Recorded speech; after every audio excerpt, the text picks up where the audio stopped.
Assalamualaikum warahmatullahi wabarakatuh. Kembali lagi bersama saya M. Haruliani. Saya akan menyambung dari video saya yang selanjutnya, yang membahas biografi Mital Kusum,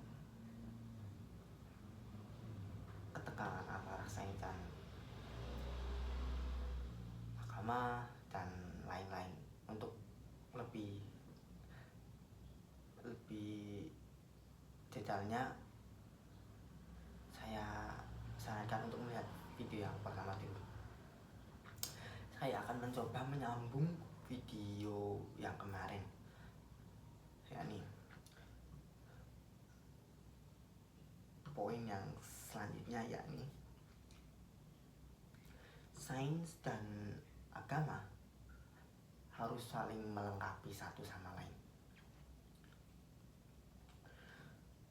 Mital Kusum adalah salah satu dari banyak cendekiawan yang menekankan bahwa konflik antara sains dan agama bukanlah suatu keharusan untuk diperdebatkan, melainkan sebaliknya. Beliau ini percaya bahwa sains dan agama harus saling bisa melengkapi satu sama lain, serta memperkaya satu sama lain. Sains dapat memberikan penjelasan empiris tentang dunia fisik dan fenomena alam, serta sementara agama dapat menjelaskan moralitas serta panduan spiritual tentang tempat manusia di dalam alam semesta. Dengan pendekatan yang tidak melihat keduanya sebagai pesaing, tidak melihat keduanya sebagai pesaing, namun sebagai mitra dalam upaya memahami realitas. Mital Kusum menunjukkan bahwa kita dapat hidup dalam dunia yang mencakup pemahaman ilmiah yang maju sekaligus mempertahankan kepercayaan religius kita yang mendalam. Mungkin untuk poin yang pertama seperti itu. Kita akan lanjut next point, yakni sains dalam klasik. Menurut Mital Kusum sendiri, sains dalam klasik mengalami masa keemasan yang signifikan, terutama antara abad ke-8 sampai dengan ke abad ke-13, atau yang sering kita kenal masa keemasan Islam atau The Golden Age. Dalam periode ini, dunia Islam menjadi pusat perkembangan ilmu pengetahuan di bidang matematika, astronomi,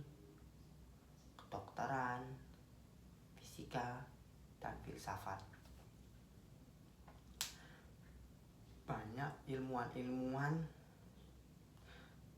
memberikan kontribusi besar yang mempengaruhi perkembangan ilmu pengetahuan sampai sekarang secara keseluruhan. Saya akan coba memberikan contoh beberapa tokoh-tokoh yang terkemuka dalam periode ini.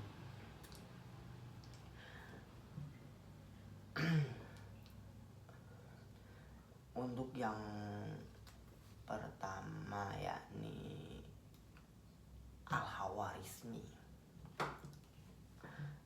pendiri Al-Jabar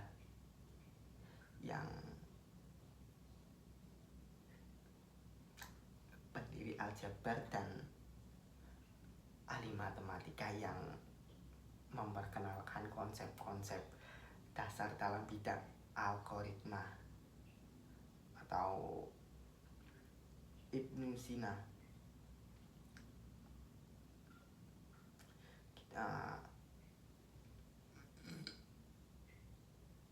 Algoritma. Kita lanjut ke tokoh selanjutnya, Ibnu Sina, Avicenna, filsuf dan kedokteran yang menulis karya-karya terkenal The Canon of Medicine yang menjadi rujukan standar di Eropa selama berabad-abad. Untuk tokoh selanjutnya, Al-Biruni.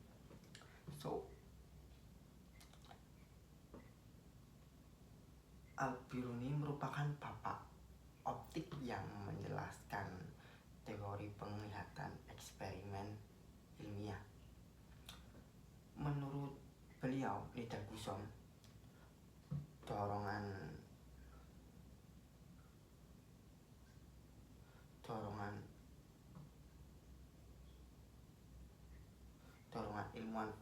ilmuwan muslim dalam periode kemasan ini tuh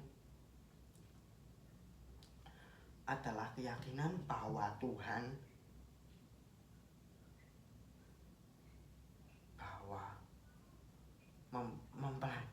mempelajari alam semesta adalah bentuk ibadah dan usaha untuk memahami tanda-tanda ayat Tuhan dan dalam Al-Quran. Dalam Islam sendiri atau di dalam Al-Quran sering mengajak manusia untuk berpikir kritis, mengamati alam, dan menggunakan akal untuk merenungkan ciptaan Tuhan. Dan ayat-ayat yang menyebut tentang alam semesta, langit, bintang, dan kehidupan mendorong para cendekiawan muslim untuk mengeksplorasi dunia secara ilmiah.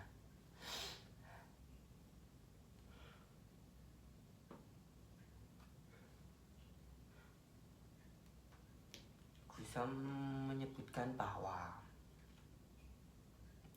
dalam pandangan Islam klasik tidak hanya pertentangan mendasar antara sains dan agama, sebaliknya keduanya saling mendukung. Ilmu pengetahuan dipandang sebagai cara untuk memahami keajaiban penciptaan dan memperdalam rasa syukur kita terhadap Tuhan. Untuk poin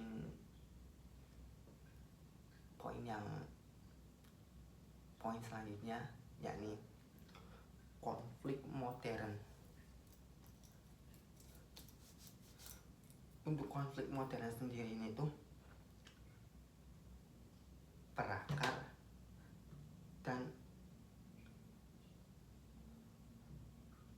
faktor yang mempengaruhi konflik ini tuh antara sains dan agama, khususnya dalam konteks Islam modern mulai muncul pada abad ke-19 dan 20.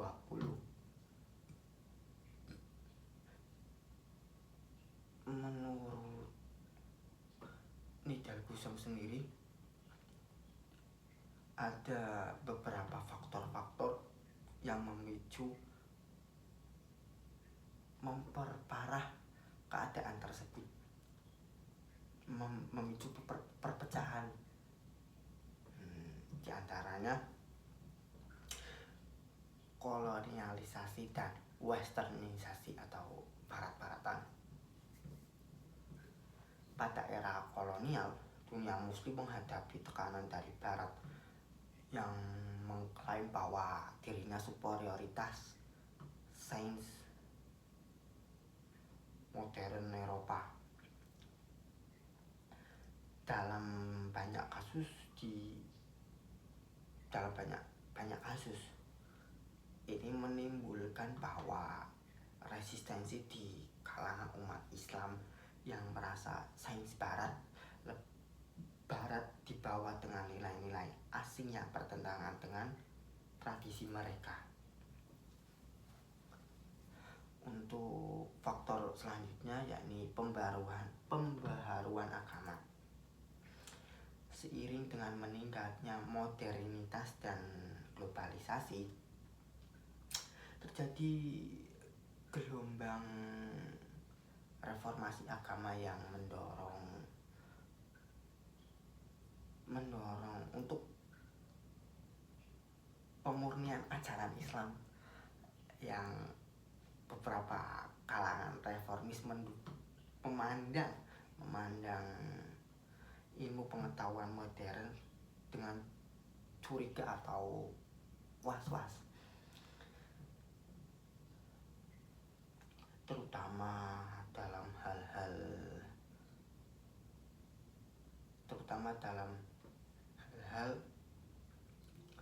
yang dianggap bertentangan dengan Al-Quran, seperti teori evolusi. Ini tuh menyebabkan sebagian besar umat muslim menarik diri dari pendekatan yang lebih terbuka terhadap sains. Untuk faktor selanjutnya yakni reduksi agama dan ilmu pengetahuan. Di era modern muncul pandangan yang mempersempit dunia.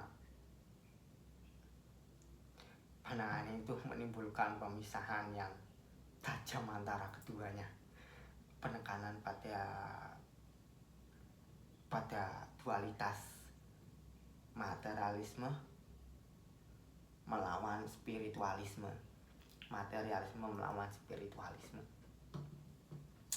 Memperparah konflik antara sains dan agama, terutama ketika sains dianggap sebagai ancaman bagi kepercayaan tradisional. Untuk faktor selanjutnya, ketidakseimbangan pendidikan.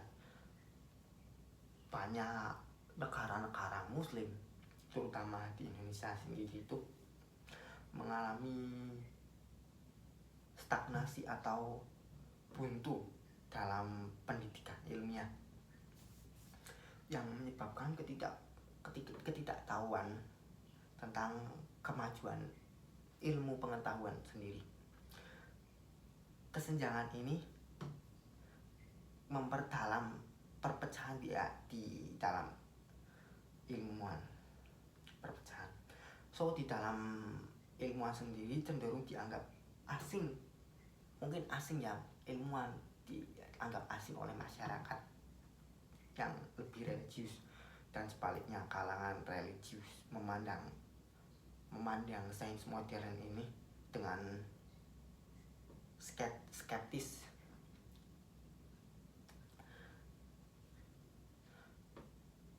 perlunya dialog antar ilmuwan dan teolog. Gusto menekankan bahwa salah satu kunci untuk mengatasi konflik yang saya sebutkan di atas mungkin ya melalui dialog atau diskusi terdiskusi untuk mengatasi konflik